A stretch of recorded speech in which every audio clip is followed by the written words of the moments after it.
Todo mundo animadíssimo, todo mundo cheio de energia positiva. Por quê? Porque temos, enfim, a prova do MPU para corrigir e para pensar em como foi essa angústia toda. Gente, considerando o padrão FGV de ver o mundo, eu não achei das provas mais desafiadoras da sua banca. Achei que a prova estava até assim, gentil e amigável. Ah, Flávia, mas há questões passíveis de recursos. Sim, e eu vou falar acerca delas. Então, considerando a maior parte da sua prova, tivemos questões aderentes ao perfil da FGV, ou seja, era uma prova com um certo nível de previsibilidade, né?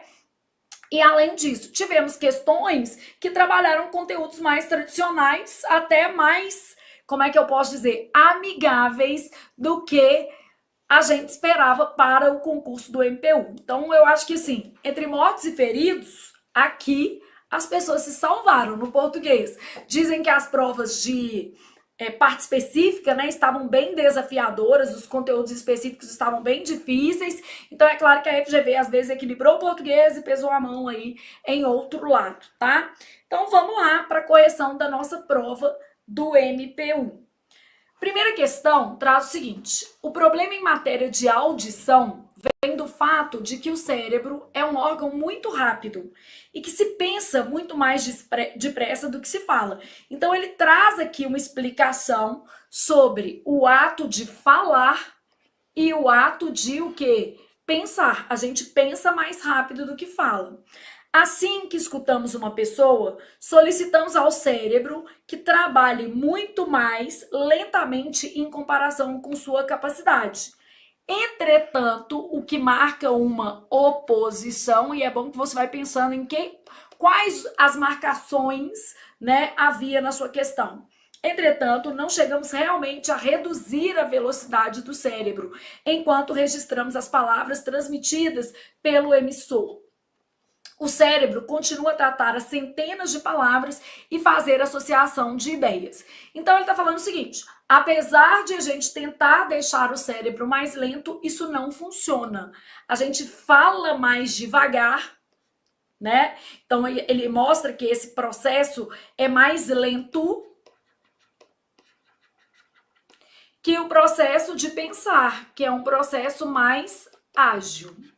E ele fala que a gente não consegue reduzir, ó, não chegamos realmente a reduzir a velocidade do cérebro. Enquanto registramos as palavras, o cérebro continua a tratar as centenas de palavras e a fazer associações.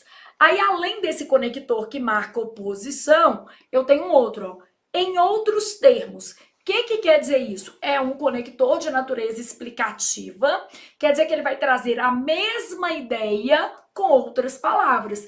Em outros termos, conector de natureza explicativa. O que esse conector vai trazer? A mesma ideia, então introduz a mesma ideia de outro modo. Então, essa questão era de conector. Então, em outros termos, quando escutamos, nos resta algum tempo livre para pensar. Por quê, gente? Porque o cérebro é mais ágil e a fala é mais lenta. E o emprego desse tempo livre é o emprego desse tempo livre que torna a escuta boa ou má. Então, nesse caso aqui, ele está traduzindo essa informação. Ó, o cérebro continua a pensar, ó, ele continua a tratar centenas de palavras e a fazer associações. Então, ele está dizendo o seguinte: nos resta um tempo livre para pensar, porque a nossa fala é mais lenta que o nosso pensamento. Levando em consideração o conteúdo temático do texto, e esse conteúdo tratado aqui como de difícil acesso pelo leitor comum, porque seria alguma coisa mais específica, mais técnica, o processo utilizado para tornar esse texto mais claro foi. Então, qual é o processo utilizado na construção desse texto responsável pela clareza? Indicar a estruturação do texto no início da leitura. ele não indica essa estruturação no início da leitura. Ó. Você vai lá buscar. O problema em matéria de audição vem do fato de que o cérebro é um órgão muito rápido e que pensa mais depressa do que a gente fala. Então, ele não fala nada sobre o processo de estruturação do texto. Se eu tivesse algo sobre o processo de estruturação de texto, eu teria assim, ó, este texto visa comprovar que o cérebro é mais rápido que a fala. Alguma coisa nesse sentido. E eu não tenho nada sobre o processo de estruturação. A partir deste texto, vamos listar. Então, já sei que é uma coisa da estrutura do texto, vai aparecer uma lista. Então, isso aqui, ó, indicar a estruturação do texto no início, seria uma referência metalinguística, coisa que não acontece nesse trecho. Então, essa estava falsa. Acrescentar exemplos práticos ao texto. Ele até faz uma exemplificação genérica. Assim que escutamos uma pessoa, solicitamos ao cérebro que trabalhe muito mais lentamente em comparação com sua capacidade. Então, ele faz uma proposição genérica. O que seria um exemplo prático? Quando alguém fala que gostaria de comer brigadeiro, o seu cérebro pode estar ali associando que a ideia de comer brigadeiro, por exemplo, produz calorias. Esse intervalo permite que você avalie os efeitos positivos e negativos de se comer brigadeiro. Então, nesse caso, eu teria um exemplo prático. O exemplo prático, ele precisaria trazer um contexto de fala e um contexto de pensamento. Então, aqui, ó, falso, isso aqui exigiria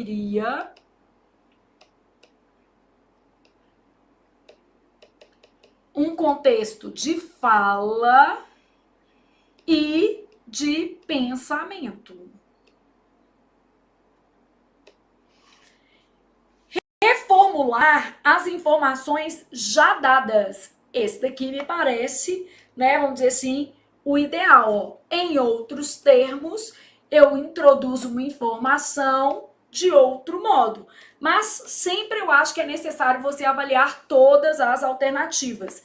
Utilizar sinônimos mais comuns para termos difíceis. Ele não coloca sinônimos no texto, né? E nem referências de significação de palavras. E o texto também, gente, nem apresenta palavras difíceis. Quando ele fala que é um texto de difícil acesso, é porque ele está falando sobre o funcionamento do cérebro. Então, é um texto com uma temática específica. Mas a gente nem tem termos aqui difíceis. Repetir informações com os mesmos termos. Aqui está errado porque não são os mesmos termos. Então, nem há termos difíceis, muito menos sinônimos. Falsa. Falsa, de modo que a nossa resposta é reformular as informações já dadas. E, no caso, a gente tem um operador discursivo que marca isso. Em outros termos, quando escutamos, porque ele está falando quando alguém fala, outra pessoa escuta, né? Quando escutamos, nos resta algum tempo livre para pensar. Ele fala que a gente realmente não consegue reduzir a velocidade do cérebro e que o nosso cérebro continua a tratar centenas de palavras e a fazer associação de ideias. Ou seja, é o tempo livre que nós temos para pensar. Então, essa questão era uma questão da FGV com o nível de dificuldade, se comparado a outras provas, baixo. Tá razoável. Aqui, ó, agradecer ao Senhor.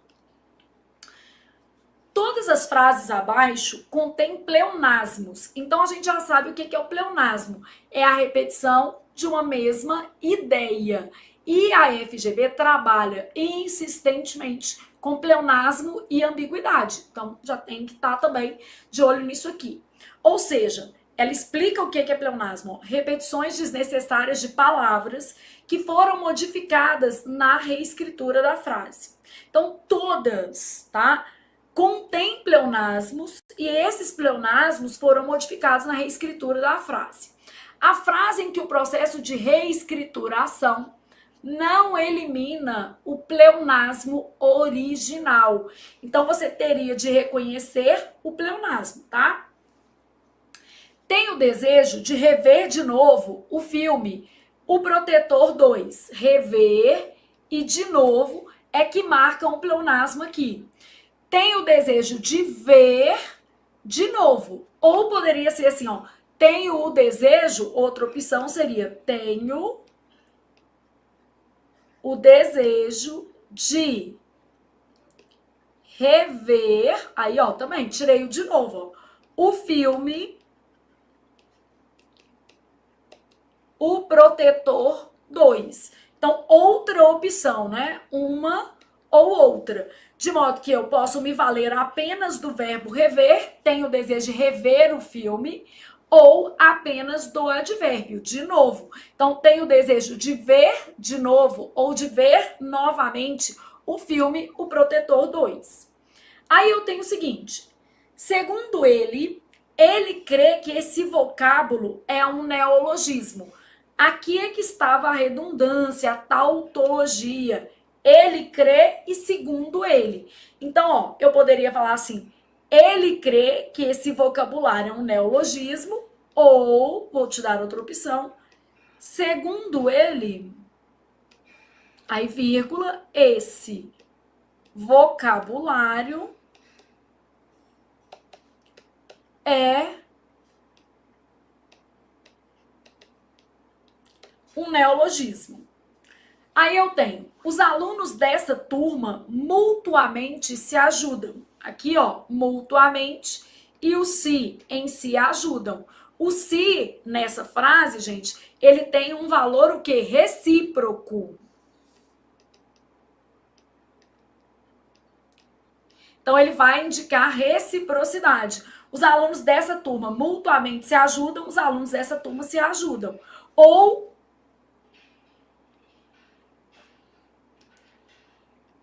contam uns com os outros, eu teria outras formas aqui. Então, eu eliminei o advérbio, porque ele fazia aqui um pleonasmo em relação ao pronome que já indica reciprocidade.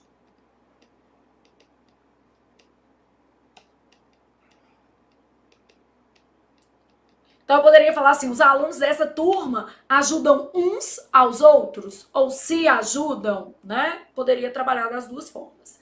Bom, os exterminadores de insetos eliminaram.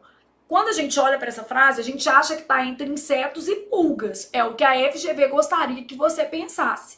Só que o pleonasmo está aqui, ó, entre exterminadores e eliminaram completamente. Se eles vão exterminar, eles vão o quê? Eliminar completamente, tá? Então, os exterminadores de insetos. Tudo bem que eu poderia pegar e pensar assim, ah, mas pulga é um tipo de inseto, mas nesse caso não é um pleonasmo. Nesse caso, o que a gente tem é uma estrutura de um termo mais geral e outro que é mais o que? Específico. Se eu saio do geral para o específico, eu tenho uma estratégia de retomada por hiponímia. Então, hiponímia, eu saio do termo geral e vou para o mais específico. Pulga é um tipo de inseto, tá? Então, os exterminadores de inseto eliminaram completamente as pulgas dos cães. Então, pulgas, um tipo de insetos e não necessariamente um pleonasmo. Concordam? Conseguiram entender? Onde é que estava o pleonasmo nessa alternativa? Exterminar e eliminar completamente. E isso aqui se manteve, ó. Os exterminadores eliminaram completamente. Se eles exterminaram, eles eliminaram completamente. Flávia, e como é que eu corrijo? Então, ó, eu posso trocar a palavra exterminadores, eu posso falar assim, ó, os profissionais de detetização, né? Então, eu posso trocar exterminadores por os profissionais, por exemplo. Eliminaram completamente as pulgas dos cães.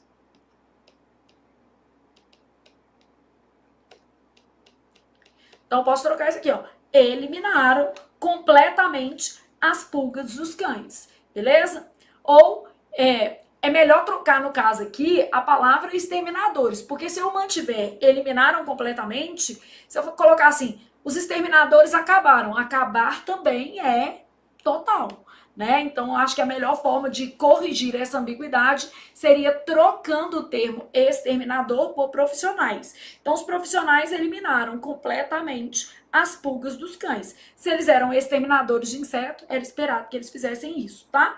E no caso de inseto e pulga, não é propriamente uma relação pleonástica.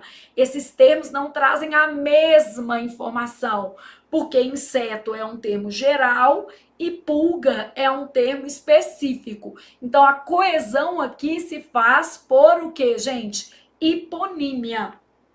Bom, analisaram a situação e depois, em seguida, se é depois, é em seguida.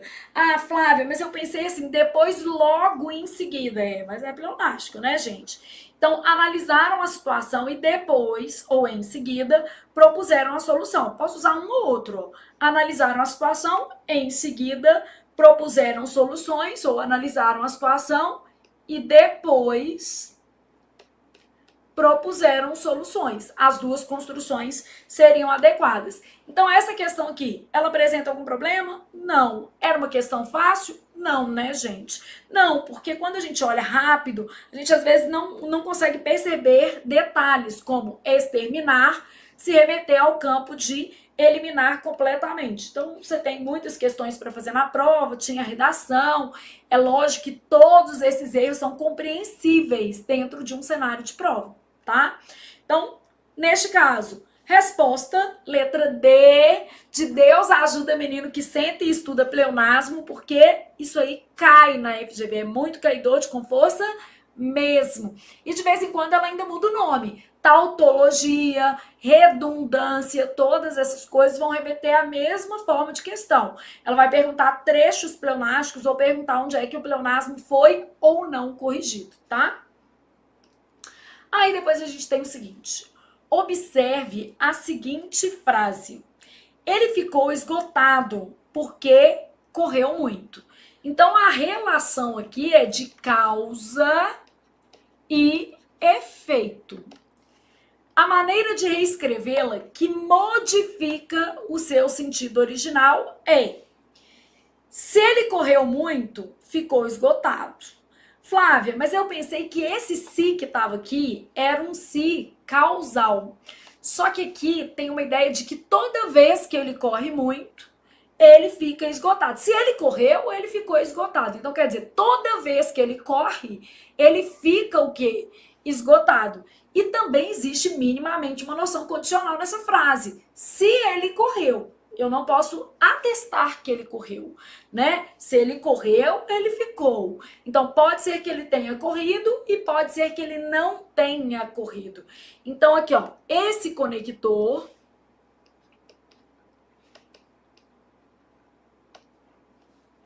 atribui noção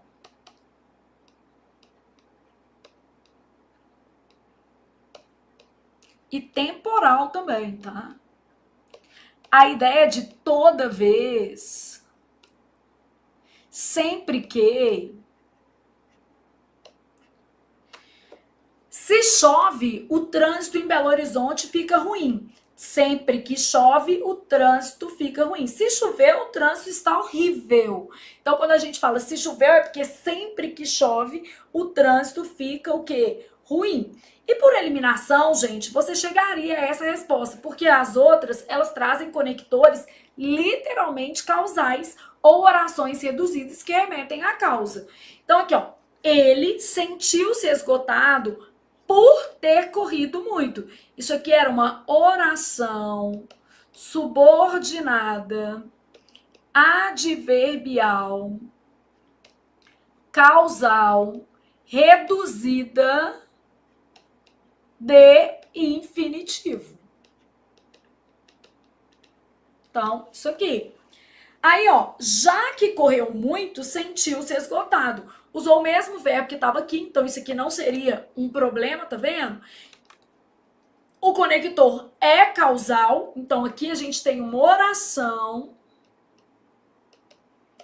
subordinada, adverbial, causal, e essa, inclusive, é desenvolvida.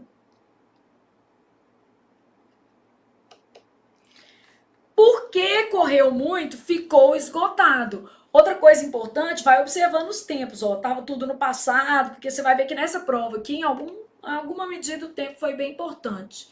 Porque outra oração subordinada, adverbial, causal, e é uma oração de que tipo, gente? Desenvolvida. Seu esgotamento ocorreu. Então, aqui eu mudei um pouco a estrutura. Ó. Ficou esgotado, eu troquei por seu esgotamento ocorreu por ter corrido muito. Por ter corrido muito, oração subordinada, adverbial, causal, e ela é reduzida de infinitivo.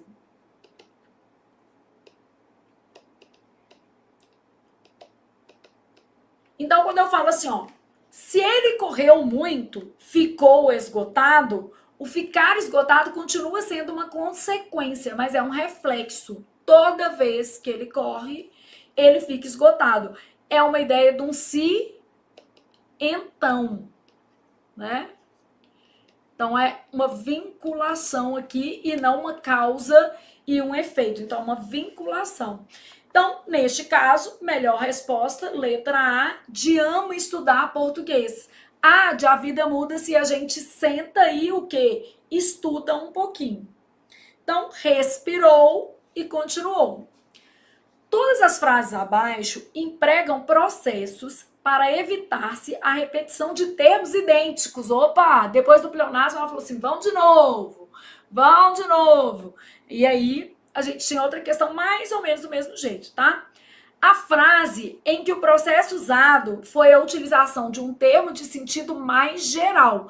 Ah, Flávia, então ela, em vez de falar de pleonasmo, ela tá falando de mecanismo de coesão e mais especificamente de uma coesão lexical por hiperônimo. Hiperônimo, eu saio de um termo mais o que? Específico e vou para outro mais geral. Eu falo, por exemplo, no caso de um termo mais específico, eu falo pulgas primeiro e depois eu falo o quê? Insetos, pensando na lógica lá do que a gente tem, né? Outro exemplo, eu falo primeiro Brasil e depois eu falo o quê? País. Eu falo professora e depois eu particularizo, falo Flávia. Então, neste caso aí, eu tenho estruturas de hiperonímia. Mas só para você lembrar, a coesão ela se dá de várias maneiras. Então, quando a gente pensa em processo de coesão, a gente tem a coesão lexical. Essa coesão lexical, ela pode se dar por sinônimo, que é um termo igual. Ela pode se dar por perífrase, que é uma expressão substituindo o termo. Ela pode, e a FGV gosta de coesão por perífrase, tá? Ela pode se dar por hipônimo. E aí, no caso de hipônimo, a gente sai de um termo mais geral para um mais específico. E ela pode ser por hiperônimo. E aí, no hiperônimo, a gente vai ter esse quadro aqui, que a gente tem um termo mais específico retomando por um geral. A coesão lexical dela já tá falando, né? Eu me chamo coesão lexical porque eu vou partir de vocabulários. Eu vou partir de verbetes do dicionário para fazer associação. Então, eu vou usar termos, substantivos, verbos, adjetivos, para fazer essa associação dentro do texto. Mas eu tenho um outro tipo de coesão, que é a coesão referencial. A coesão referencial, ela se faz principalmente por pronomes e certos advérbios. E ela pode ser de 3 tipos. Ela pode ser uma coesão referencial anafórica, Aí vou fazer um desenho assim, ó. Anafórica quer dizer que o referente está antes. Ela pode ser uma coesão referencial catafórica, que o referente está depois. E ela pode ser uma coesão referencial deitica, que o referente é externo aos limites do texto. Então, quando eu falo assim, nosso país enfrenta grandes desafios, como o aumento da taxa Selic. Aumento, né, gente, progressivo, que tá um horror. Mas, enfim, essa função é idêntica, porque quando eu falo nosso país, eu estou me referindo ao Brasil, e eu estou considerando só essa frase como texto, tá? Então, quando eu falo nosso país, não existe no meu texto a referência de Brasil.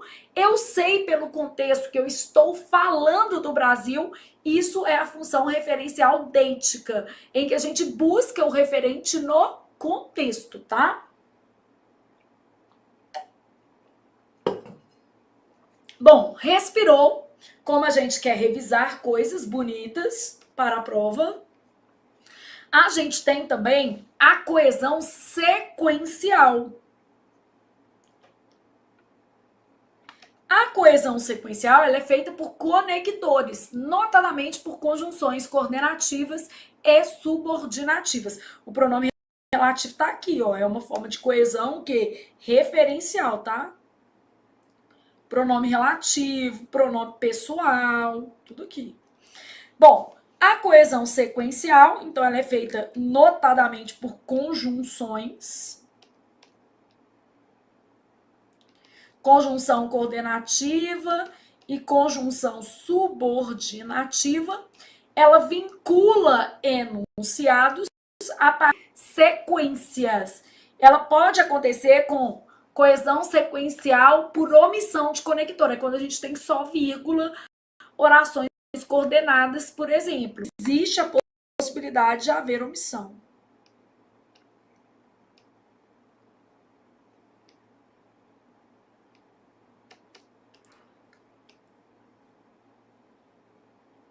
Essas aqui são as coordenadas éticas. Então, pode haver a omissão de conectores, o que vai acontecer nas orações coordenadas assindéticas, e nas demais a gente vai ter vinculação de orações. Essa que é a diferença, né? A gente vai ter uma vinculação ali entre orações. É o que a coesão sequencial faz, vincula orações. Bom, revisamos e aí já podemos analisar qual é a nossa alternativa que traz uma coesão lexical, quer dizer, vocabular por hiperônimo. Meus alunos estudaram bastante e por isso eles merecem uma recompensa. Eles quem? Meus alunos. Como é que eu vou fazer essa coesão aqui? O eles vai ser uma coesão referencial, que é um pronome, anafórica. Deixa eu aproveitar, esse meus é uma coesão referencial deitica. Por que ele é uma coesão deitica? Ele está se referindo ao enunciador. Se eu, Flávia, estou falando a frase, meus alunos estudaram bastante e por isso eles merecem uma recompensa, são os alunos da Flávia. E como a Flávia não está nos limites desse texto, mas é possível percebê-la, existe um possuidor, a gente fala que essa coesão é deitica. Então, aqui, ó, aconteceu uma coesão referencial, deitica. Lá na minha sala. Então, uma coesão referencial deitica.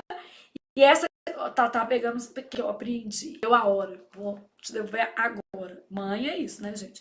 Coesão referencial deitica, porque a referência do possuidor é externa aos limites do texto, tá?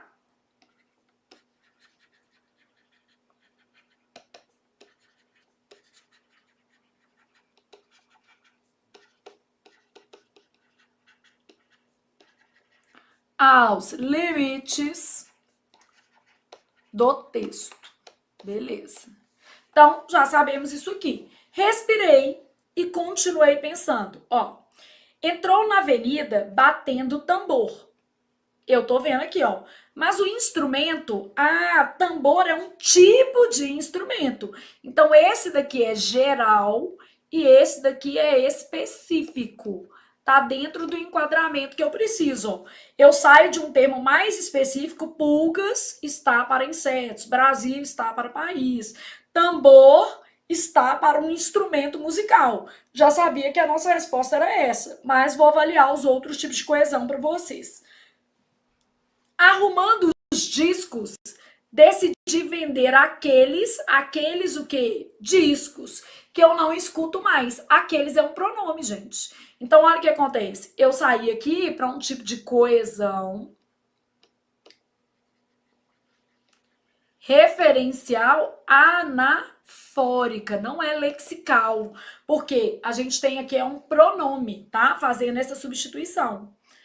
O proprietário do imóvel reuniu os inquilinos. Bom, nesse caso aqui, ó, proprietário do imóvel tem ali uma expressão perifrástica, tá vendo? Mas eu não tenho referente. Reuniu os inquilinos. E após alguns minutos, esse grande orador nos convenceu do argumento. Provavelmente esse grande orador era o proprietário do o quê? Imóvel, porque ele que reuniu os inquilinos, provavelmente era ele que vai falar alguma coisa. Então, aqui é por perífrase. Então, uma coesão lexical por perífrase. É uma expressão designativa para marcar aí o proprietário. Assim, para não ficar pegando no outro. Todo mundo conseguiu perceber que esse grande orador, uma expressão para retomar ali o proprietário do imóvel. Ô Flávio, mas tinha esse grande orador, mas é a expressão como um todo. Então, a melhor resposta aqui seria a gente tratar isso aqui como uma expressão periférica. Para que eu as possa ver. As minhas fotos eu mostro depois. As possa ver. Esse as aqui é uma coesão referencial anafórica.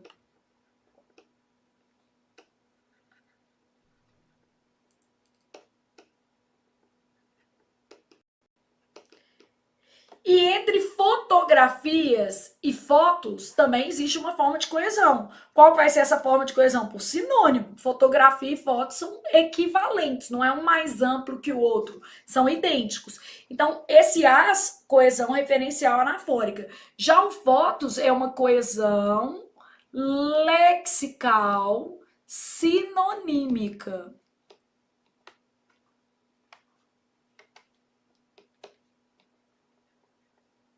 Então, uma coesão lexical sinonímica, beleza? Então, traga suas fotografias para que eu as possa ver. As minhas fotos eu mostro depois.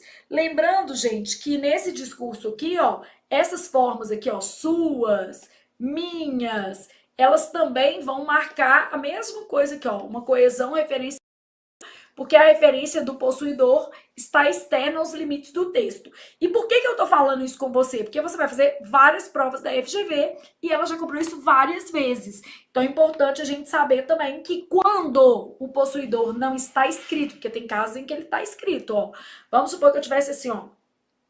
Colocar em verde aqui para você ver um possuidor escrito, tá? Bem, um minuto, gente, deixa eu resolver uma coisa. Você vai entrar lá, onde é que tá todo mundo, tá? Lá onde é que tá meu computador branco, seu celular está lá, escondido, atrás dele. Deve ser porque nem tá merecendo ficar com o celular escondido. E vem aqui me dar um beijo. E aí você dá um oi pros alunos e fala assim, eu pequei, Senhor, mereço ser repreendido. Olha, dá um oi aqui e fala assim, gente, eu sou uma pessoa... Não, mas você tem... É nessa tela aqui, ó. Eu. Qual? Peraí, deixa eu botar o seu aqui. Fala, eu sou estudioso, prometo acordar no horário. Eu não sou estudioso e não vou acordar no horário. E vai ficar sem celular o resto da vida. Né, Mamãe tá boazinha, quando atrasado, tomei o celular dele, né, gente? É a vida. A vida é assim, é toma lá, dá cá. Eu marquei com ele, 3 horas eu te devolvo. Aí, 3 horas, entrei pra sala, fingi de boba. E eu escondo, tá? Achei, tá lá na outra sala, depois do não sei o que, atrás do computador. Você acha que eu vou deixar de bobeira aqui? Não, ele pega.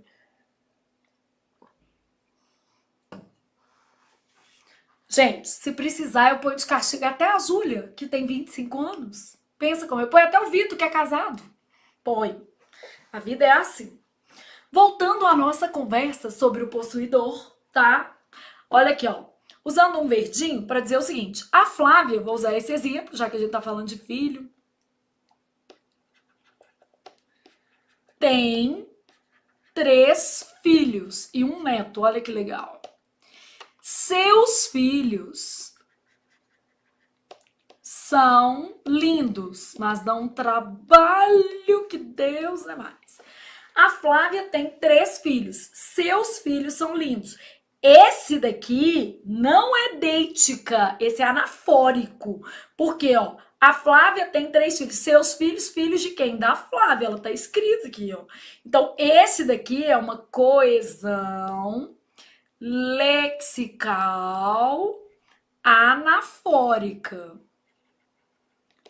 Porque o referente está no texto. Então, seus filhos, filhos de quem? Da Flávia, está no texto. O que eu tô comentando com você é que se eu tenho uma relação de posse, tá? E o referente não está no texto, e você só pode percebê-lo pelo contexto, aí a gente fala que essa coesão é deítica, quando o referente está no contexto. Meus alunos, a gente vai dizer que é o aluno de quem enuncia a frase. Se não está escrito quem enunciou a frase, é o contexto que me diz que os alunos são da Flávia, por exemplo, e não o fato de estar escrito Flávia. Então, nesse caso, a gente fala que é uma coesão referencial. Eu coloquei aqui lexical, é referencial, tá? Uma coesão referencial deítica. Porque a referência do possuidor é externa. Mas eu posso ter aqui, ó, a referência do possuidor interna. Se a referência do possuidor for interna, vai ser uma coesão referencial que é anafórica. Pronomes estão aqui. Traga suas fotos, as fotos do meu ouvinte. Ele também não está aqui expresso na frase. Para que eu, enunciador, as possa ver.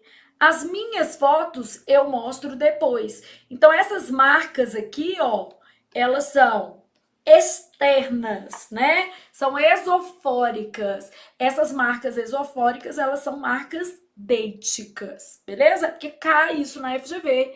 Então, a gente tem que pensar em todas as possibilidades. Essa questão era ruim? Não. Era uma questão muito boa, muito tranquila, porque a FGV já fez questões de hipônimo e hiperônimo, que eu olho e falo assim, não sei a resposta, não faço ideia do que a banca pensou. Aqui não, gente. Foi ler e falar assim, tambor e instrumento. Tava fácil. Quem sabia o que era hiperônimo, não errou. E ela até explicou, foi utilizado um termo de sentido mais geral, ela já trouxe, saiu do específico e foi para o mais geral. Então, não precisava nem saber o conceito que ela te deu, tá? Então, resposta letra B, de bom agradecer quando a gente tem uma questão mais tranquilinha da FGV. Aí eu continuo pensando. Em todas as frases abaixo, há termos de ligação sublinhados. A frase em que esse termo se refere à estrutura do texto. Toda vez que fala comigo estrutura do texto, abre um negócio chamado metalinguagem. Eu vou falar do processo de construção do texto. Lendo esse enunciado, eu nem fiquei apegada e não a fatos reais. Eu pensei assim, ó, a frase em que esse termo se refere à estrutura do texto, diz respeito a uma parte do texto. Aí eu comecei a olhar, tá? Cheguei atrasado ao trabalho e por causa disso, eu tenho até um elemento anafórico aqui, ó, por causa do meu que atraso, então tá falando de uma coisa que tá no texto, diz do texto. E por causa disso fui multado em 10% dos meus vencimentos. Eu tenho uma relação de causa e efeito entre atraso gera o quê? Multa. As duas estão no texto, ó. Atraso e multa. E essa relação de causa e efeito. Então, o que eu pensei assim, as duas coisas estão no texto e a vinculação dessa coesão sequencial se dá entre elementos da própria frase, tá? Bom, à proporção que leio o livro, mais me apaixono pela figura humana de Van Gogh. Então, o que eu tenho? A proporção que é um conector proporcional, eu tenho mais leitura, eu fui fazendo isso aqui, ó, mais o que? Paixão. Bom, esses termos estão vinculados. Quanto mais eu leio, mais me apaixono pela figura de Van Gogh. Então, pensei, os dois elementos estão intra-enunciado, estão dentro do enunciado. Mais leio, mais me apaixono. Continuei. Logo após o relato de sua doença, esse relato não está no texto, esse relato foi feito antes, tá? O personagem interrompeu a narrativa por vários dias. Então, ó, logo após o relato de sua doença.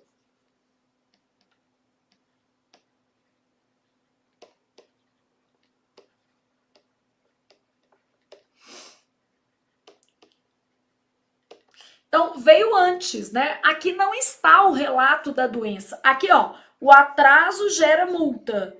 Mais leitura, mais paixão. Quando eu falo assim, ó, após o relato da doença, mas eu não tenho esse relato, eu não tenho qual que é a doença, eu tenho falando que ele interrompeu a narrativa por vários dias. E a outra coisa que eu pensei aqui foi o seguinte, aqui interrompeu a narrativa. Eu tô vendo um processo de meta, o quê? Linguagem. Eu tô vendo um processo relacionado à estrutura do texto, após o relato da doença. O relato também é um processo de construção. Então, eu marcaria essa, porque é a única que tem a ver com estrutura do texto. Continuei analisando. Ó. Os estudantes ficaram tão chateados com o resultado da prova, isso é consequência, ó. Tão chateados que decidiram fazer uma greve. É o povo fazendo prova da FGV, fica tão chateado que quer greve. Então, aqui, ó, eu tenho prova, eu tenho chateados e eu tenho o quê? Greve. Então, os estudantes ficaram chateados com esse resultado da prova e eles decidiram fazer greve. As duas coisas que podem ser fáticas, reais, estão aqui na lógica do texto. Os alunos leram os livros recomendados pelo mestre, mas alguns deles não apreciaram a tarefa. Alguns dos alunos não apreciaram a tarefa. Aqui, ó, eu tenho leitura e exceções. Alguns pararam a tarefa de ler, ó.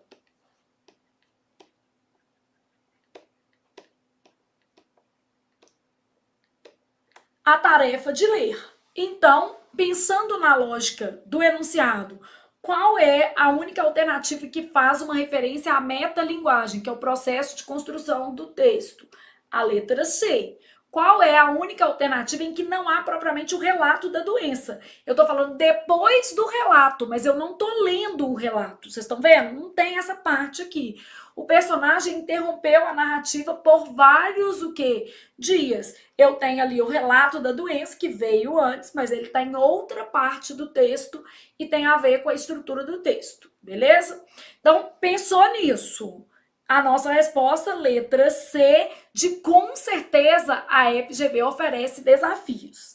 Flávia, mas você não acha que essa questão pode ser anulada? Pode. E, inclusive, eu fiz um recurso gigante para ela, explicando várias possibilidades. Vou mostrar o recurso aqui para vocês. Agora, o fato de eu achar que ela pode ser anulada não significa que, de fato, ela será anulada. Então, aqui, ó, há uma possibilidade, e essa aula está sendo gravada antes dos recursos. Se por acaso essa questão for anulada, eu vou colocar aqui uma explicação para vocês. Então, há uma possibilidade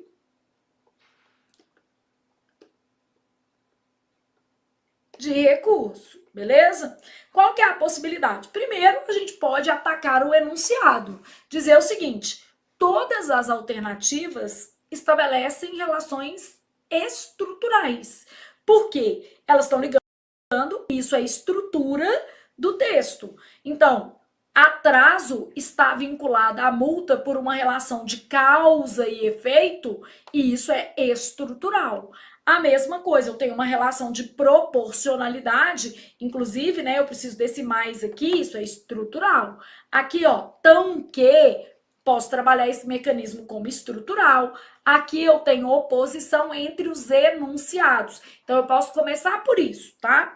A segunda coisa que eu posso explicar é o seguinte: o que a FGV chamou de fatos o quê? Reais.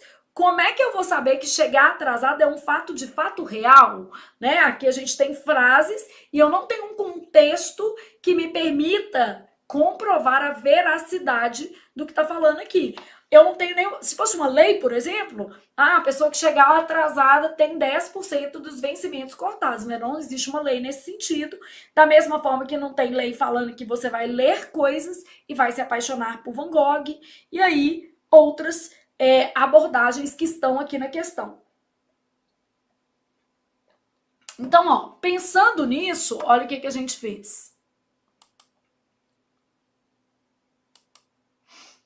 Deixa eu pegar esta questão especificamente, que aí você já vai tendo uma noção do que a gente escreveu. A tua prova de analista.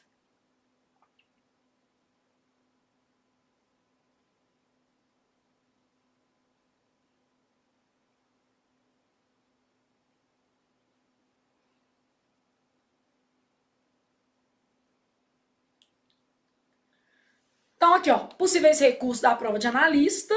Aí a gente pegou essa questãozinha aqui, que aí você tá vendo aqui comigo. A banca trouxe como gabarito preliminar a alternativa C, beleza?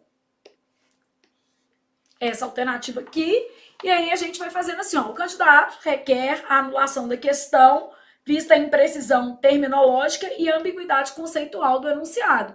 E aí eu fui explicando frase a frase, tá, gente? Então, por exemplo, o que ele quis dizer com estrutura do texto, o que ele quis dizer com fatos reais. Então, aqui, ó, a estrutura pode assumir diversas acepções, como disposição sintática e semântica dos enunciados, e se eu estabeleço causa e efeito é isso, progressão temática, sequência temporal argumentativa e uso de mecanismos coesão e mesmo a coerência entre os elementos que constituem o enunciado. E quando a gente fala em fatos reais, a gente tem uma realidade empírica extralinguística.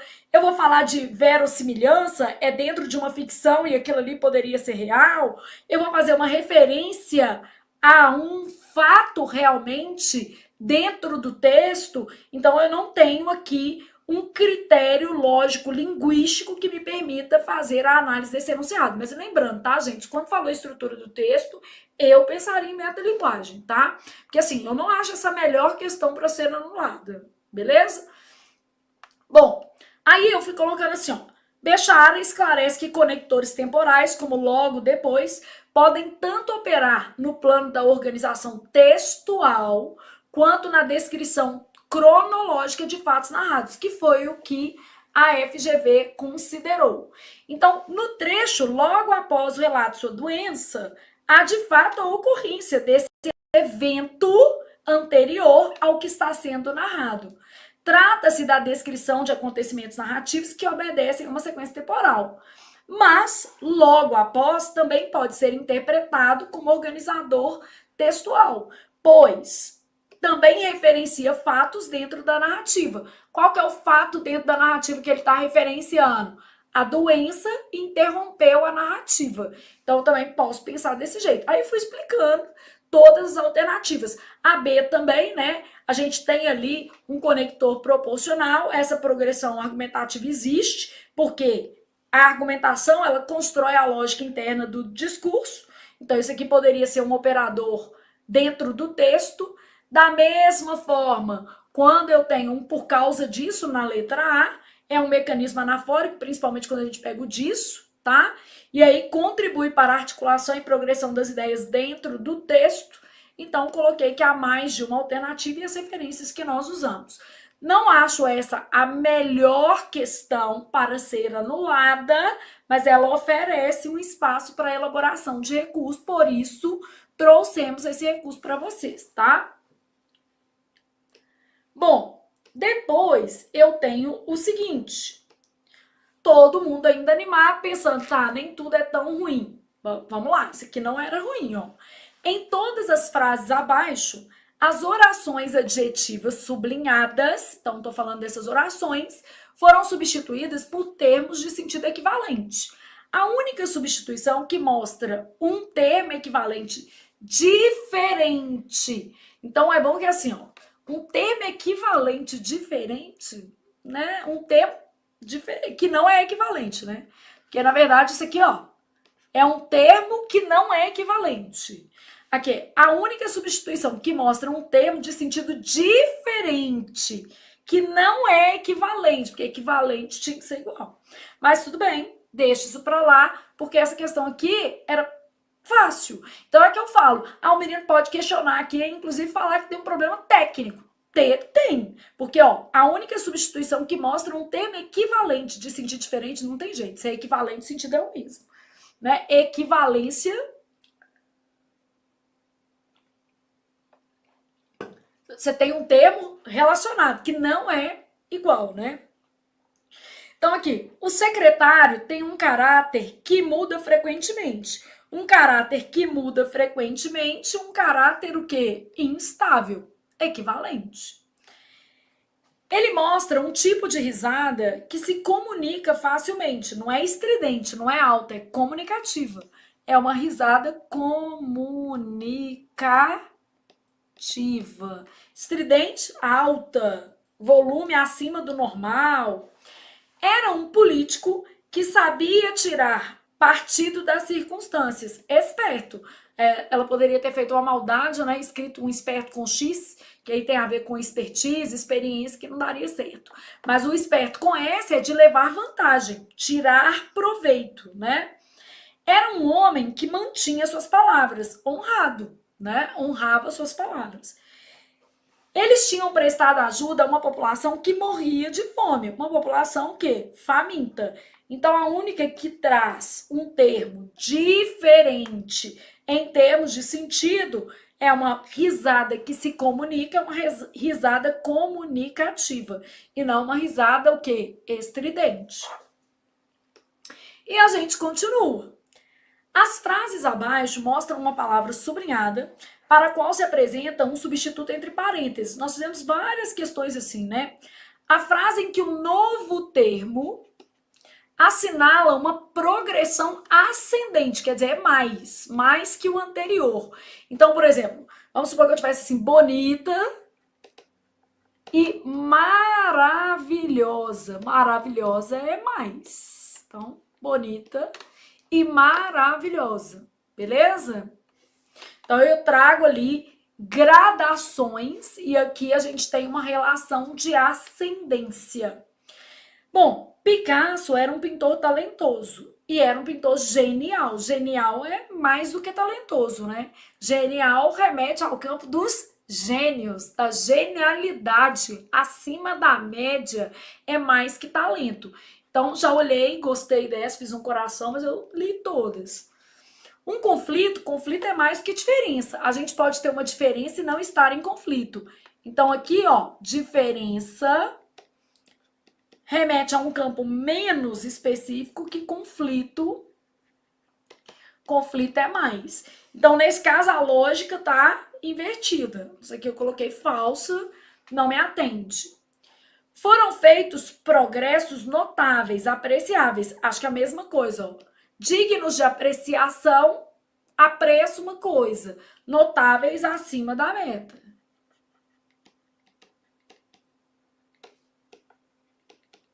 Ah, Flávia, mas eu acho que notáveis é menos.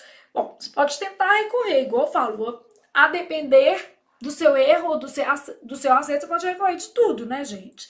Só que aqui me parece que uma coisa apreciável é menos importante do que uma coisa notável, né? Então, quando a gente pensa lá em algo notável, é fora da média.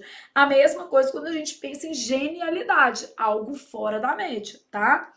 O conferencista falava de forma polida e de forma delicada. Então, ó, quando eu penso em polida e delicada, mesma coisa. Ó. Eu tenho delicada e polida, que seria um pouco mais educada. E esses daqui estão muito próximos. Então, na verdade, o genial, a ascensão é maior, né? Então, a gente tem ali muito semelhantes, polida, ser cortês, beleza. Aqui, a gente fica um pouquinho mais em dúvida. Por quê? A gente usa a palavra vulgar como algo muito pejorativo. Só que o que acontece? Vulgar, gente, não é pejorativo. Vulgar é aquilo que é comum, que é normal. Então, seus termos foram vulgares, foram grosseiros. Bom, se eu interpreto vulgar com um sentido mais popular, eu vou entender que é semelhante.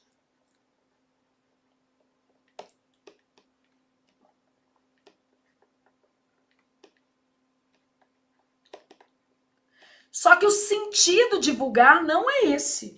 O sentido de vulgares é comuns, corriqueiros. Então eu diria que esses termos estão mais para o quê? Diferentes do que propriamente numa escala ascendente. Então, vulgares quer dizer comum, corriqueiro, então nem necessariamente é um termo que grosseiro. Mas no sentido figurado ou no sentido popular, a gente associa a ser ruim.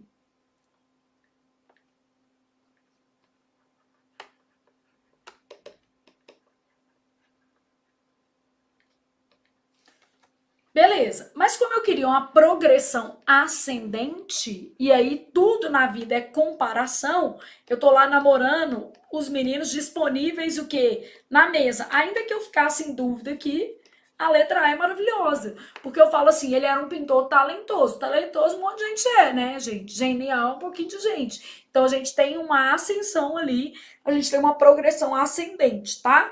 Mas aqui não serve por causa disso, ó, porque quando você pensa em vulgar, quer dizer alguma coisa corriqueira, banal e não necessariamente tão grosseiro, tá? Então, letra A, de amo estudar português, já a vida muda quando a gente senta e estuda e não existe outro caminho para o seu sucesso. Essa questão eu achei muito boa. Ah, Flávia, mas se eu olhar no dicionário, eu consigo tirar isso aqui, ó. Consegue, tá? Nos dicionários, os adjetivos, eles começam com a palavra que. Essa questão é de dicionário. Vocês lembram lá que tinha isso no programa de vocês? Ah, uma questão de dicionário. Como vem um verbete de dicionário? A definição de um vocábulo deve respeitar a natureza do vocábulo.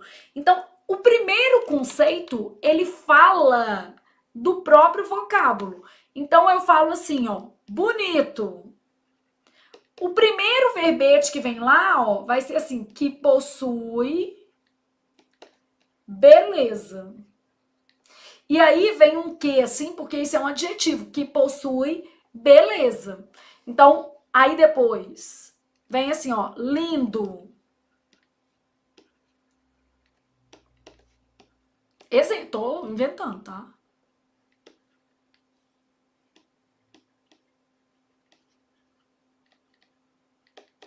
Vamos pegar um advérbio, tá? Tipo, sucintamente, vamos pegar, por exemplo, sei lá. Eu vou abrir o dicionário, você vai pensar comigo isso aqui, ó. Calmamente. Vai vir primeiro assim, ó. De modo calmo. Porque é isso que ele tá falando da natureza do vocábulo. De modo calmo. Tranquilamente.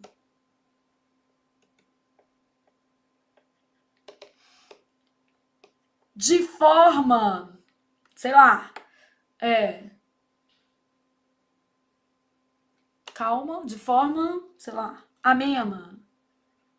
Tô pensando aqui, tá? Então, refutação é um substantivo.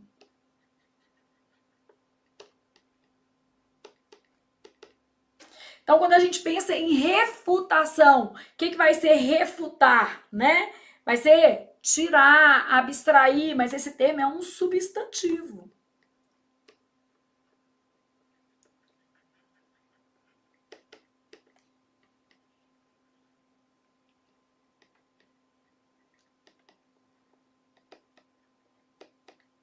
Então vai ser uma contraposição, né? Vai ser tirar alguma coisa, mas vai vir um outro substantivo. Aqui vai vir uma expressão adverbial e aqui vai ter uma qualidade ou uma oração adjetiva. Então, quando ele estava falando disso aqui, ele estava mostrando um padrão de dicionário para vocês. Como você vai fazer outras questões de dicionário, deixa eu fazer uma coisa aqui que pode te ajudar da próxima vez, tá? Peraí.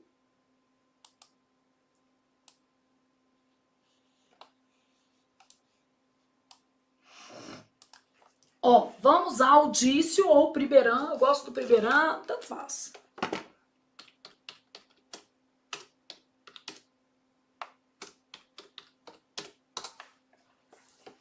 Pegar o dício aqui, só para você entender a lógica do que a gente está fazendo, tá? Vamos lá ver suas palavrinhas. Fechar. Estão conseguindo ver bonitinho, tá? Só para você já entender, porque o negócio é depois, né? Olha aqui. Quando você procurar refutação, ó, contestação. Eu coloquei contraposição, é a mesma coisa.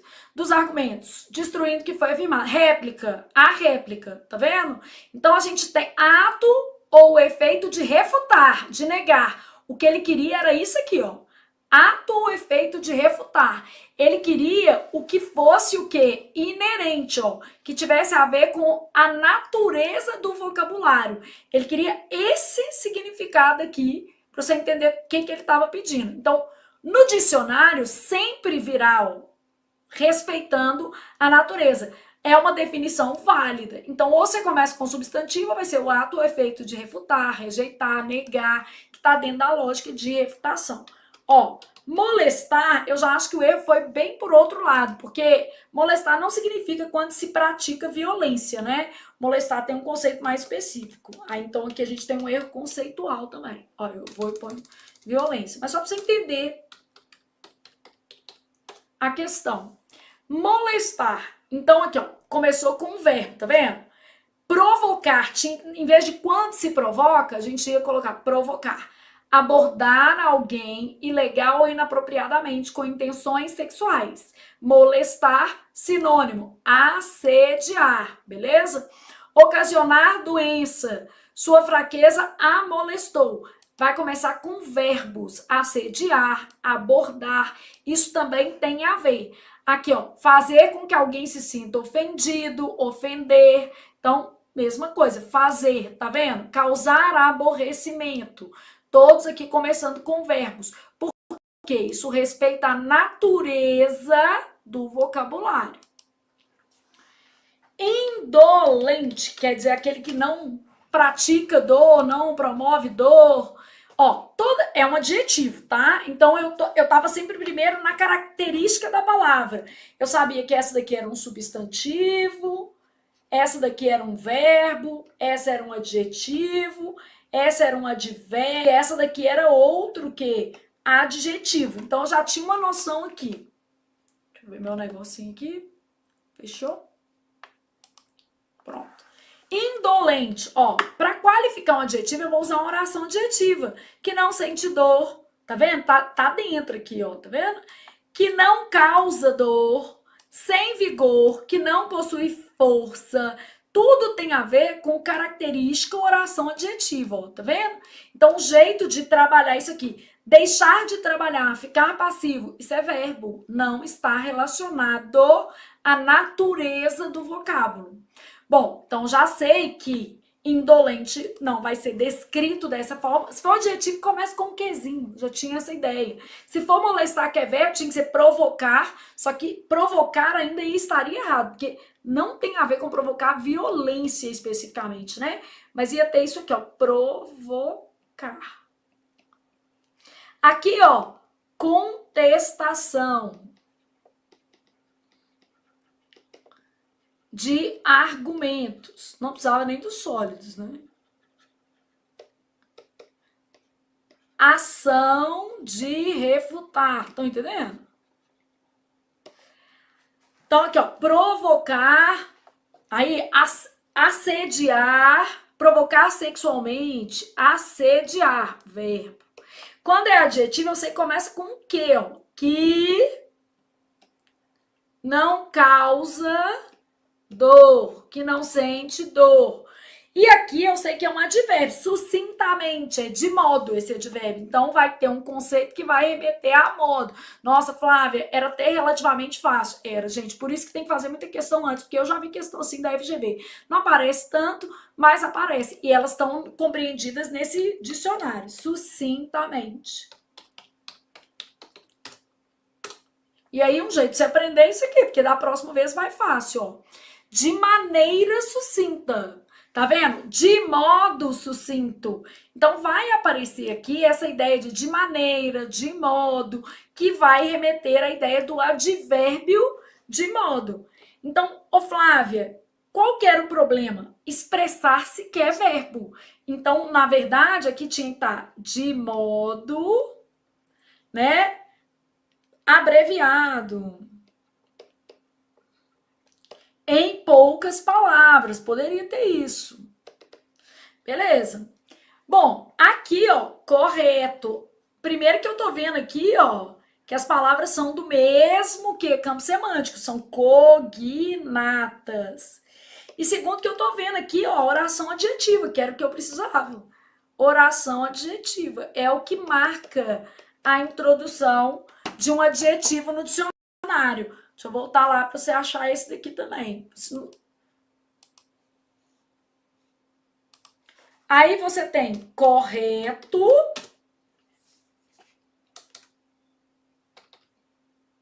Aí meu teclado resolveu não funcionar, mas ele funciona. Correto. Ah, filho, só mais duas palavrinhas. Tá com preguiça? O mouse sobreviverá. Aqui, ó. Que foi alvo de correção. Tá vendo que começa com esse quezinho? Que se consertou. Desprovido de erro, que é outro adjetivo. Que se adequa, que nem deveria estar isso aqui, porque isso nem existe. Né? Que se ajusta às regras. Adequar é um verbo defectivo, tá? Em que há ou se expressa exatidão. Disse que a pessoa tem dignidade. Então, correto aí. Pensando que começa com esse quê. Na hora que eu vi, eu já sabia assim, eu tiraria o aquele, porque os dicionários normalmente não vão trazer aquele. Então eu olhei e falei assim, tá, isso aqui eu não gostei não. Não tem aquele. Correto. Que age com correção. Mas pensando que eu deveria respeitar a natureza do vocabulário, eu fui olhando aqui, ó. Olha aqui. Substantivo e aqui verbo. E nada de alguma coisa que fosse assim, ato de refutar, porque seria a melhor opção, ato ou ação de refutar. Molestar tinha que ter outro verbo, assediar, provocar dano sexual, importunar sexualmente. Aí eu vi esse daqui, verbo, e aqui eu vi quando se provoca violência. E também esse tempo estava muito aberto, eu eliminei, fui eliminando. Olha, essa falsa e esse daqui também. Falei, ó, sólidos também não necessariamente, né? Refutar não quer dizer que você vai usar argumentos que vai refutar só coisas sólidas. Você pode refutar algo que é bem verdadeiro. Sucintamente. Essa você gosta do conceito. Você fala assim, mas é isso, expressar-se com poucas palavras. Mas ele não está perguntando se o conceito está certo. Ele está falando se a natureza do vocábulo foi respeitada. Então, olha aqui, esse é advérbio, isso aqui é um verbo. Então, tinha que ter de modo abreviado, em poucas palavras, de forma sucinta. de maneira breve, exemplo, né? Correto. Eu não gostei disso aqui não, mas era melhor, porque eu tinha a oração adjetiva que eu sei que tem que aparecer e que até nós fizemos uma questão lá que era uma oração adjetiva e um adjetivo equivalente. Então, correto, que age com correção. E ainda tô vendo as palavras cognatas. Então, entre as definições abaixo, aquela que procede desse modo. Desse modo é respeitando a natureza do vocábulo. Como a FGV não me dá pistas do que é natureza do vocábulo, eu olhei duas naturezas e as duas fazem parte do dicionário. A natureza semântica, e aí eu dei preferência para termos cognatos, tá? E eu olhei a natureza morfológica, que isso também faz parte do dicionário.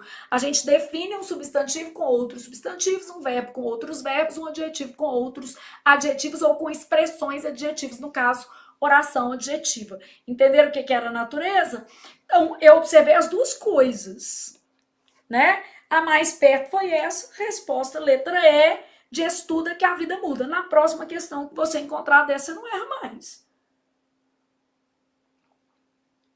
E nem é difícil. Essa daqui, né? Eu já tinha feito outras, tá, gente? Então, assim, quando você já tem outras no parâmetro, fica mais fácil você entender até como é que a banca define. Em alguns enunciados, ela é mais clara.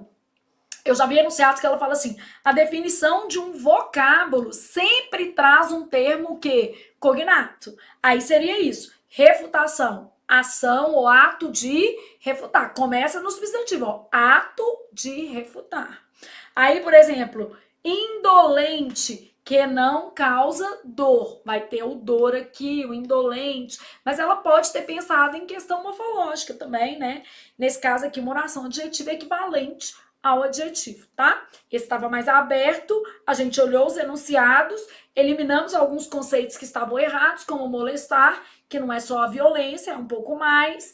Aqui a gente poderia destruir argumentos sólidos, as afirmações de outrem. Não necessariamente você precisa destruir argumento sólido, né? Pode destruir qualquer coisa. Respirou e foi para 9. Observe o seguinte texto. Nem sempre, eu achei essa daqui bem tranquila e boa, né? Nem sempre os ditados populares dão aulas positivas. Como dizia Milor Fernandes. Então, ele primeiro tem uma tese. A tese nem sempre é positivo.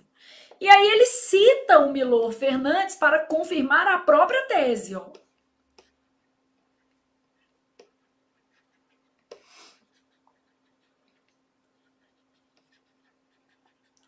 Para confirmar a própria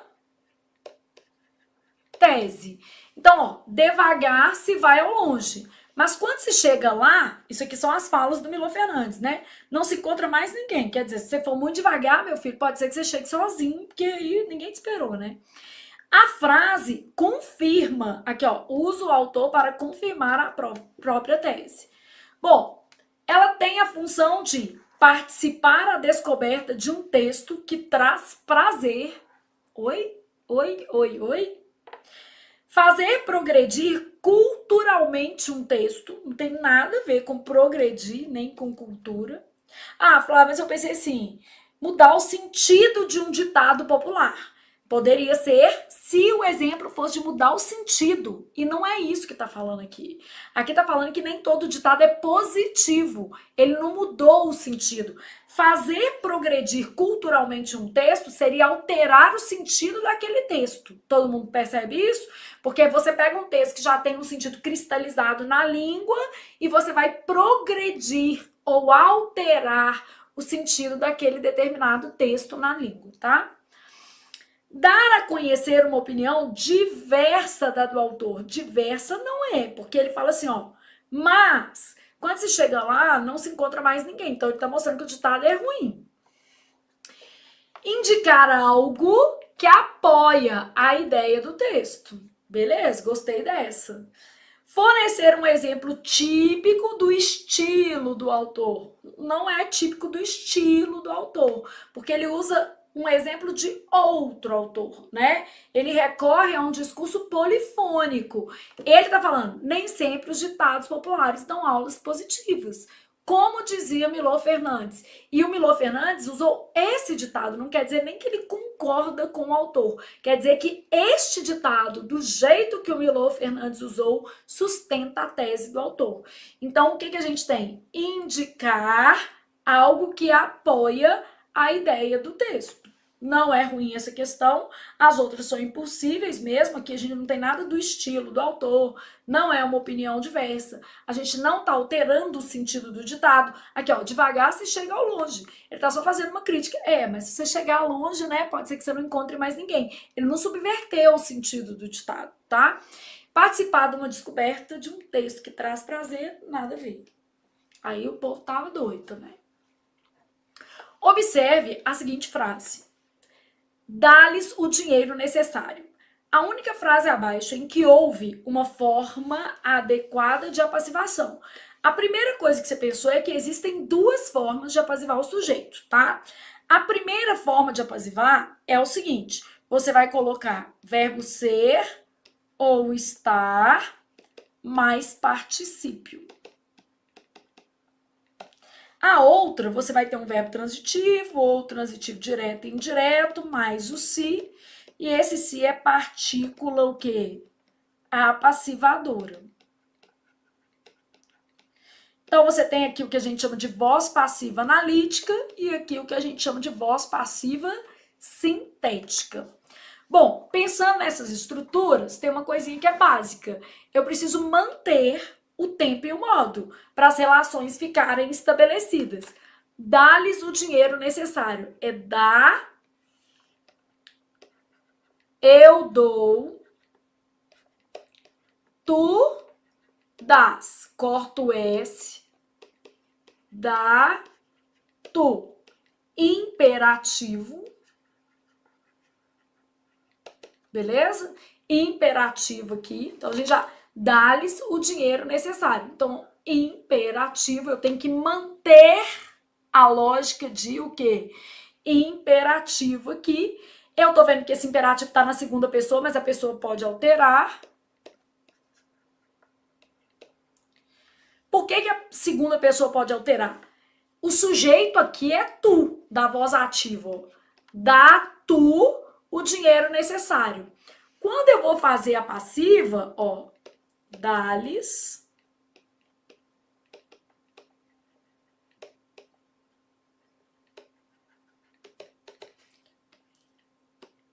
OI não muda, OD vira sujeito e o verbo que aceita passiva porque é transitivo direto e indireto.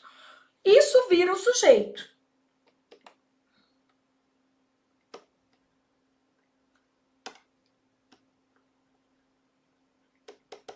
Então, vira sujeito paciente. Eu preciso manter o imperativo afirmativo.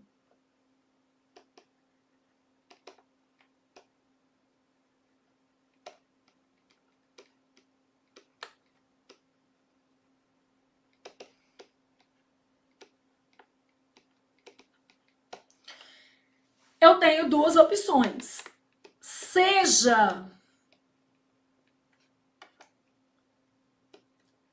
lhes dado o dinheiro necessário.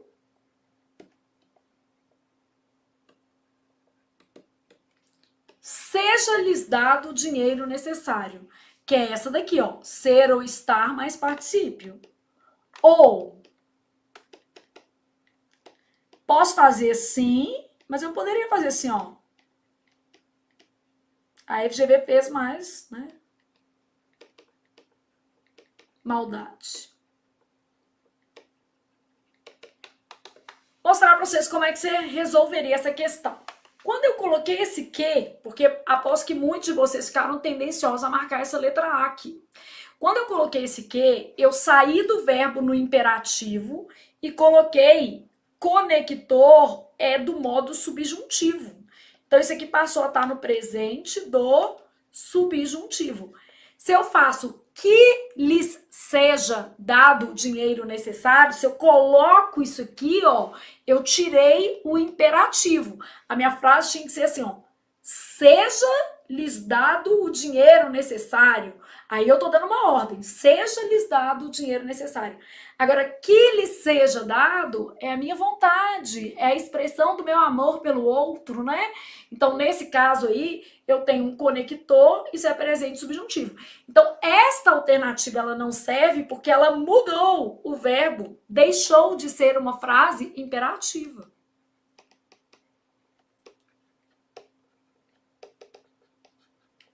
Você tem que manter o tempo e o modo. Dá-se-lhes o dinheiro necessário. É isso aqui, ó. Dá-se-lhes o dinheiro. O dinheiro seja dado. Na hora que eu olhei, isso aqui existe. Isso aqui virou o sujeito paciente. Então, beleza. Quem lê muito Machado de Assis vê isso aqui direto, né? O dinheiro necessário lhes será dado. Mudou para o futuro, ó. Futuro do presente do indicativo. Então, aconteceu a mesma coisa aqui. Aqui estava no presente subjuntivo, aqui estava no futuro. E eu preciso de um verbo no imperativo. Eu tenho que ter manutenção de tempo e modo. Quando eu falo assim, ó, tem-lhes dado o dinheiro necessário, aí nem é passiva, né, gente? Tem é tempo composto. Então, aqui, ó, para ser passiva, ser ou estar mais particípio. Tem dado é tempo composto e não é passiva, é voz ativa. Esse é o presente do indicativo, também mudou o tempo.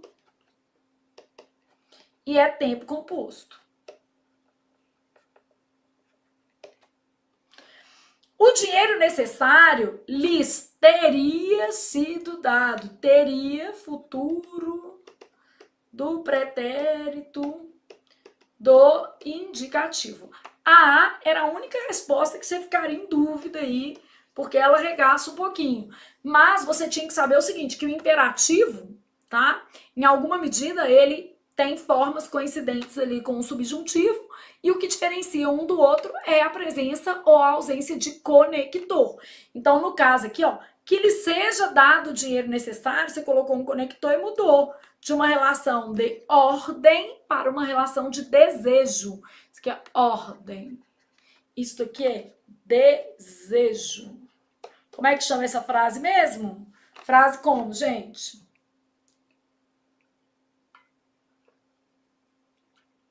É um tipo de frase que vai o quê? Exprimir a sua vontade. É a frase optativa. Flávia, a frase optativa para mim exprimiria opção, não é alternativa, tá? Então, essa frase que exprime desejo é uma frase optativa. Sério, Flávia? Sério, você estudou isso. Então, beleza. Então, letra B de bom estudar vozes. B, de quem estuda direitinho, sabe que para vozes verbais é necessário haver manutenção do tempo e do modo. Então, eu precisaria continuar com o meu verbo no imperativo. E eu posso ter a passiva analítica, tá? Seja lhes dado o dinheiro necessário. Dá-se-lhes o dinheiro necessário. Dá-se a eles o dinheiro necessário. Beleza? Todas essas formas aqui serviriam. E aí, eu mantenho a relação com o imperativo. Continuei, sem sofrer muito. Eu tenho lá o seguinte, essa questão eu acho ela ruim, gente, muito ruim. Eu sei que a gente até acerta por eliminação, mas ela é horrorosa. Todas as frases abaixo mostram solicitações ou conselhos de forma direta ou indireta.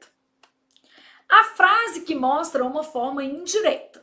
Bom, aí você tem que fazer um exercício de imaginar o que a FGV quis dizer. Indireta em que sentido? Você começa a ler e vai analisando. Você aceita uma sobremesa? Bom, não é um conselho, mas deve ser uma solicitação, uma pergunta. Estou solicitando a você aceitar ou não. É uma pergunta direta. Então, eu fui fazendo assim, ó.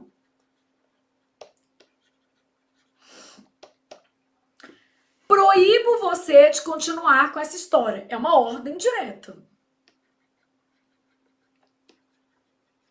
Que já elimina. Aconselho a todos a leitura de Guimarães Rosa. Bom, é um conselho, tá? E é um conselho dado de modo direto. Eu aconselho. Eu peguei aqui e coloquei conselho. E deixei até uma interrogação, porque eu pensei assim, não é um imperativo, né? Porque se fosse direto, eu ia falar assim, leia Guimarães Rosa. Deixei assim. Eu te peço para comprares a casa. Essa é igualzinha a essa. Porque quando eu falo eu te peço, eu quero dizer assim, ó. Essa daqui equivale a leia Guimarães Rosa. Porque às vezes você vai fazendo esse raciocínio e te ajuda a ver que são iguais. Eu te peço é um pedido. Beleza? Solicitação, pedido. Conselho, beleza? Aí, ó, eu te peço para comprares a casa com igual a compre a casa. Então, ao meu raciocínio, se essa daqui tá certa, essa daqui também tá. E eu só posso marcar uma, não deve ser isso que ela tá chamando de direta. A A, eu eliminei. É uma pergunta direta. A B, eu eliminei, que era direta. A C, eu cheguei nela e falei assim, não é tão direto. Porque o direto seria leia Guimarães Rosa, compre a casa. Mas, contudo, entretanto, eu tô vendo aqui as ordens escritas no texto. Ó. Leia Guimarães Rosa, tô vendo aqui. Compre a casa, compre a casa. Aí cheguei na letra E e pensei assim, vai ser essa por eliminação. E é assim que a vida seguiu. Se seu pai venceu na vida, ele trabalhou muito. Indiretamente, eu quero dizer, trabalhe. É o meu conselho. Muito. Para vencer na vida. Tal qual seu pai.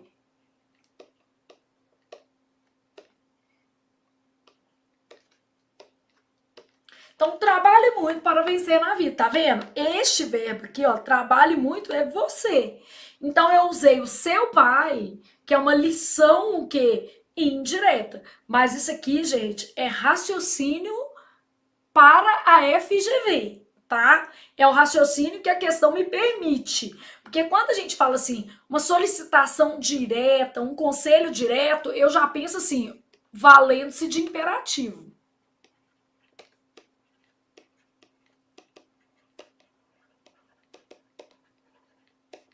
Eu já penso isso, só que aí você vai fazer e fala assim, não, aqui ó, você aceita uma sobremesa? É um presente do indicativo, mas é uma pergunta direta, né? Proíbo você de continuar com essa história. Era uma ordem direta. Aconselho a todos a leitura de Guimarães Rosa. É um conselho direto, eu não tô falando leia Guimarães Rosa, mas está explícito o meu conselho. Eu quero que você leia Guimarães Rosa. Então o conselho está explícito. E eu não achei questão horrível, não. Eu te peço para comprares a casa. É um pedido explícito. Então, essa questão era menos de estrutura e mais de sentido, né?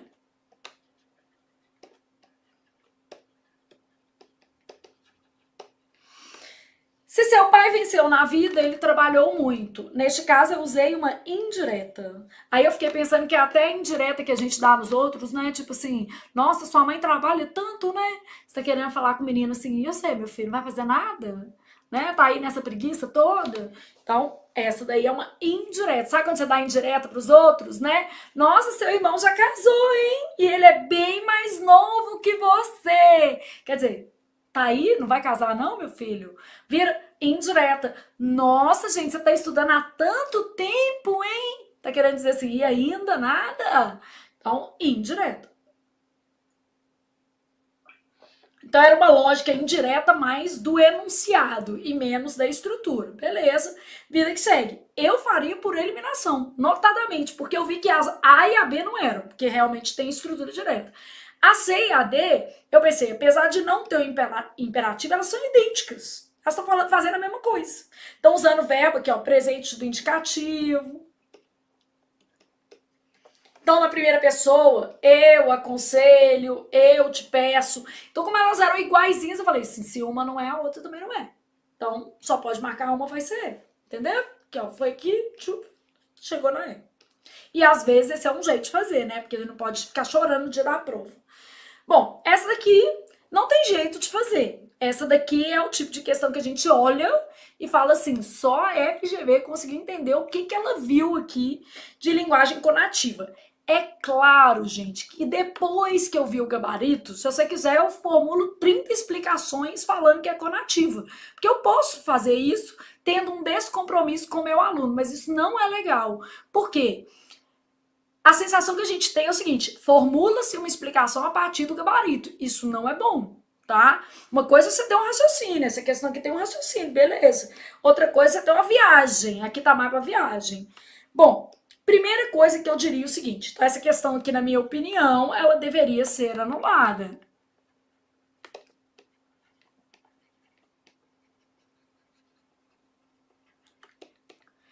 A primeira coisa que eu tenho que pensar é a base de todas essas alternativas, tá? A função referencial, ela é principalmente informativa. A função fática, ela quer verificar se o canal de comunicação está limpo. Então, ela tem muito mais a ver com o receptor da mensagem. Então, aqui, ó, é uma preocupação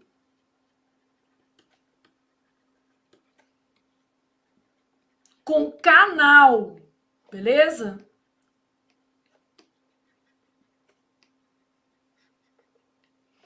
Então, sei, aham, sim, pode continuar, eu estou interagindo. Então, elas são marcas interativas dentro do discurso, tá? A metalinguística, só resumidamente, diz respeito ao processo de construção do texto. Até isso eu consigo ver. Menos o que ela quer.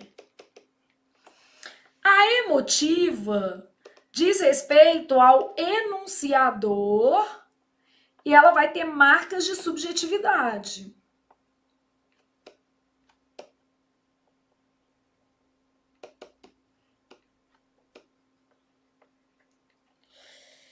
E aí a conativa, também chamada de função que apelativa, ela tem a função de convencimento, ela é própria dos textos publicitários, ela se vale de verbos do imperativo, estratégias de convencimento.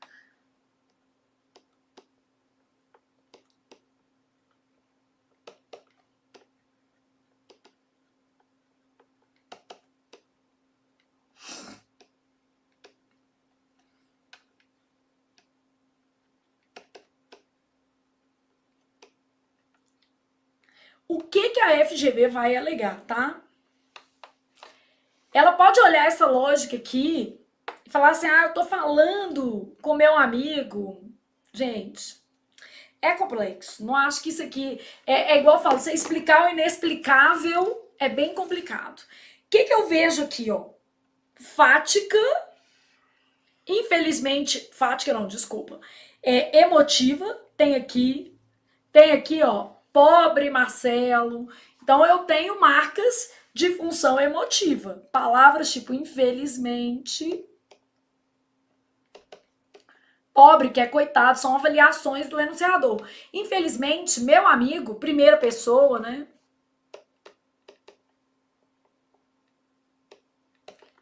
Se esqueceu de dar o aviso da entrevista para o pobre Marcelo. Beleza? Então, isso daqui eu tenho. Aí, a primeira coisa que eu fiz foi o seguinte, ó, eu tenho emotivo aqui e tenho emotivo aqui. Ok. Objetivamente, eu tenho aqui um fato, ó. O amigo esqueceu de dar o aviso da entrevista. Isso é uma informação, não é uma avaliação, é uma informação. ela tá mais para uma função o quê? Referencial. É isso aqui, seria o ideal. Não temos essa resposta. Aí eu falei assim, bom, mas eu também não tenho nada de convencimento, nada dirigido ao ouvinte. Infelizmente, meu amigo se esqueceu de dar o aviso da entrevista para o pobre Marcelo. Não tô vendo nada de apelo, né? Ah, Flávia, mas eu achei que o infelizmente é apelativo. Gente, não consigo ver, não consigo. E também, assim, falar que tem fática é forçar a barra, mas um pouquinho você pode até pensar assim, porque tá interagindo, né? Não vejo também, tá? Sendo muito honesta, assim, por eliminação, talvez eu marcasse essa. Por eliminação, talvez não, eu marquei essa, fazendo a prova sozinha, né? Porque eu tinha duas opções, ou era essa ou era essa. Aí eu pensei, a fática tem a ver com o canal. O canal eu posso não estar vendo ele em algum lugar e ele tá enfiado aí. Né? Meu amigo se esqueceu de dar o aviso. Eu pensei assim, para ver se tá ciente, sei lá. Pensei alguma besteira assim. Mas, no fundo, lá no fundo e no raso, isso aqui não tem explicação, tá? A melhor resposta seria informação e função que emotiva, que seria a letra F de Flávia.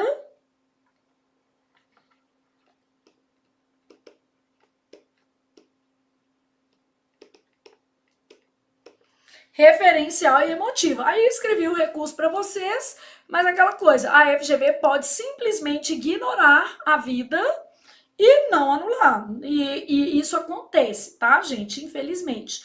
Então aqui, ó, fui falando que, né, a função referencial, eu expliquei todas as funções, então a referencial é isso, a emotiva é aquilo, é bom que vocês estudam, né? Aí falei o que era. A fática tem a ver com canal de comunicação, né? Não consigo ver ali muito dessas coisas. No texto, prioriza-se a função emotiva e referencial. E em último caso, a gente vê alguma coisa de fática pensando no canal de comunicação que é para estar oculto, mas no fundo eu nem vejo, gente. Tô mais assim, né? Pensando assim, se tiver que ter uma resposta conativa é pior. Mas é pior. Esta questão ela deveria ser anulada. Ela não tem resposta. Beleza? Então, ok. Esta estava péssima. Aí vai. Mas onde a FGV pode até dar uma explicação para a questão, gente, eu até consegui ver depois, porque olhando aqui pelo convencimento, dirigido ao ouvinte com apelo, eu não consigo perceber, tá? Né? Não consigo. Até aqui, ó. Se falasse metalinguística, eu ia ficar menos complicado, porque eu ia falar, falou a palavra entrevista. Tem um gênero textual no meio. Também não era verdade, não, mas seria menos ruim. Então não adianta eu ficar explicando o inexplicável, vida que segue. A frase abaixo que mostra uma forma verbal inaceitável em relação à norma culta da língua portuguesa. Ontem eu estava dando aula de verbo. Essa questão teria sido maravilhosa, mas no nosso curso nós trabalhamos, tá? Uma questão mais tradicional, se você requerer o diploma, requerer não é derivado de querer e é assim mesmo. Não existe requiser, né?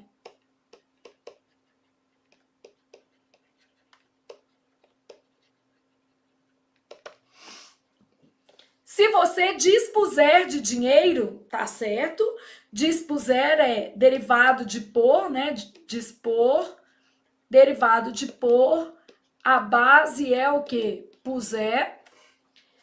Se você vir o filme, verbo ver, no futuro do subjuntivo, fica com a letra I. Se você vir, é isso mesmo. Tem um conector aqui, né? Mostrando que isso aqui tudo é futuro subjuntivo, futuro subjuntivo, futuro subjuntivo. Se você intervier, intervir, derivado de vir, a base é vie. Se você dizer a verdade, não vai ser legal não, né? Se você o quê? Disser a verdade, beleza? Então, essa daqui é a única errada. Uma questão de gramática tradicional, pouco afeta a FGV. Se a gente olhar, a FGV nem tem o hábito de cobrar esse tipo de questão, mas de vez em quando aparece, tá vendo? Aí você continuou pensando aqui, ó. Compare as duas frases abaixo. Dê-me aquela caixa. Essa frase está dentro da norma culta. E ela usa aqui, ó, o pronome você. Dê-me você. Me dá aquela caixa. Eu começo com um pronome oblíquo, então ela tem traço de coloquialismo. Por quê? Porque não se inicia frase com pronome oblíquo átono. A segunda frase mostra o seguinte efeito em relação à primeira. A atenuação do valor de formalidade. Porque é isso, gente. Eu saí da norma culta e fui para o coloquialismo. Eu já gostei dessa. Mas eu fui ler o resto, porque nunca se sabe, né? ênfase na ordem. Os dois estão no imperativo, então isso aqui não acontece. Isso aí, as duas são ordens. Supressão da polidez. As duas frases podem ser polidas. Dê-me aquela caixa e me dá aquela caixa. Na verdade, elas nem têm marcas de polidez, porque polidez seria assim, ó. Eu gostaria, isso aqui é polidez, ó. Em vez de eu te pedir, dê-me aquela caixa, me dá, eu gostaria que você me desse aquela caixa. Isso aqui, ó, é um dê-me aquela caixa polido. Eu gostaria que você, então, nem tem polidez. Supressão da polidez não tem, porque não tinha polidez antes. Suavização da ideia do pedido. Nem ênfase e nem suavização. Ambas estão no imperativo. Se estivesse falando a alteração da pessoa, foi a primeira coisa que eu achei que ela ia perguntar, porque aqui é tu, né? Eu achei que ela ia perguntar isso, mas não perguntou. Então, ambas estão no imperativo, então nem suaviza, nem amplia, né? Realce da ideia de tempo presente. Ô, gente, ambas estão no imperativo, né? Então, o tempo é o mesmo. Então, aqui a justificativa é a mesma coisa do de cima. Logo, resposta letra A. Outra resposta que poderia ter aqui, né? O seguinte efeito é mudança da pessoa gramatical. Isso também tinha. Não tem erro quanto à pessoa, mas tem mudança. O erro tá no uso do pronome aqui.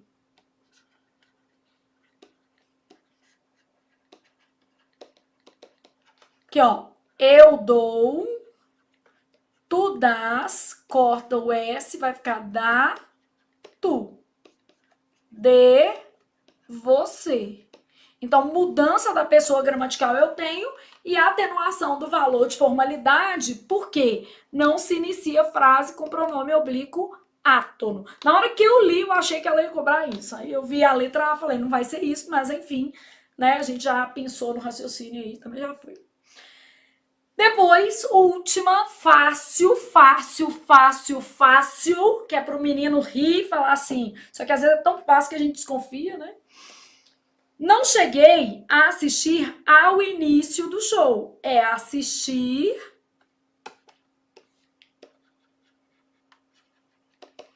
no sentido de ver, presenciar. Aí você sabe que o verbo assistir, ele pode ter esse sentido de ver, presenciar. Nesse sentido, ele é transitivo indireto, regido pela preposição a. Ele pode ter sentido de quê, gente? De socorrer, auxiliar. Nesse caso, ele funciona mais como um verbo transitivo direto. Alguns autores validam preposição. Então, vou pôr um asterisco assim, só para você saber assim. Ó. Normalmente, ele é transitivo direto, mas tem autor que aceita como indireto, tá? E eu tenho assistir no sentido de caber. A correção da prova assiste a professora. Então, no sentido de caber, ser função de. Aí ele é verbo transitivo indireto regido pela preposição qual, gente? A de amor de novo. Então, ó, a frase abaixo em que o verbo assistir é empregado no mesmo sentido que se mostra na frase acima. Eu quero este sentido. E aí eu vou reconhecendo os demais. Não assiste a você o dever de estar presente. Não cabe. É esse sentido aqui. O professor deve assistir a todos os alunos. Deve auxiliar, socorrer. Auxiliar é melhor, né? O avô sempre foi assistido, foi auxiliado pelos netos. Não se pode assistir parado a uma agressão dessas. Não se pode o quê? Presenciar. É essa. O médico lhe assistiu nos últimos momentos, no sentido de socorreu, deu o quê? Assistência.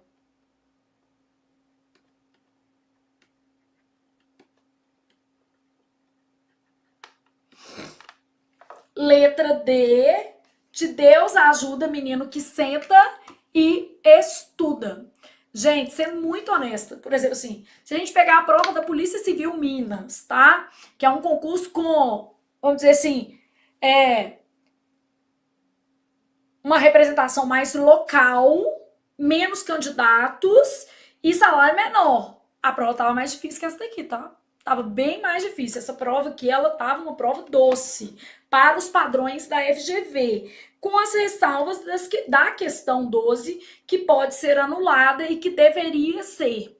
E a questão 5 com alguma possibilidade, mas a 12 é que realmente é ruim. Se eu posso falar assim, o que tá ruim nessa prova, Flávia, que você não engole de jeito nenhum? A 12, tá? O resto passa, e passa até bem, considerando os padrões da FGV, tá, gente? Então, considerando que a gente já tinha expectativa para essa banca, e assim a vida segue, né?